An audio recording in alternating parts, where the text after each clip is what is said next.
అండి నేను మీ విజయ సతీష్ని. ఈరోజు నేను బనానాతో మిల్క్ షేక్ చేస్తున్నానండి. ఎలా చేయాలో చూద్దామండి. బాగా ముగ్గిన బనానాస్ తీసుకోవాలి. జీడిపప్పు బాదామునండి దంచుకుందామని ఇలా పెట్టుకున్నాను. కిస్మిస్, పచ్చిపాలు కాదండి, ఇవి కాసి చల్లారబెట్టిన పాలండి, క్రీమ్ తీసేసిన పాలు.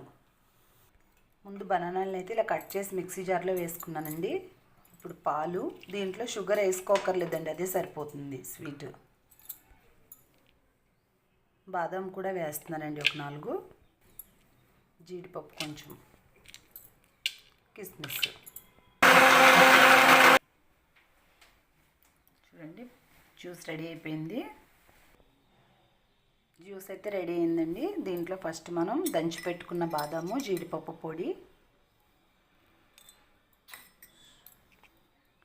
ఇవేమో గ్రేప్స్ అండి. గ్రేప్స్, రెడ్ గ్రేప్స్ ఉంటాయి కదా, అవి. మన దగ్గర ఏ ఫ్రూట్స్ ఉంటే అవి వేసుకోవచ్చండి. ఇది లిచ్చీ అండి, లిచ్చీ కూడా వేస్తున్నాను అడుగున. కిస్మిస్,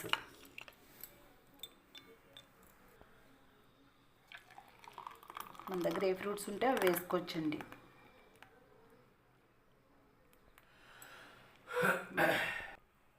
మళ్ళీ పైన కొంచెం పౌడర్ అండి ఇది.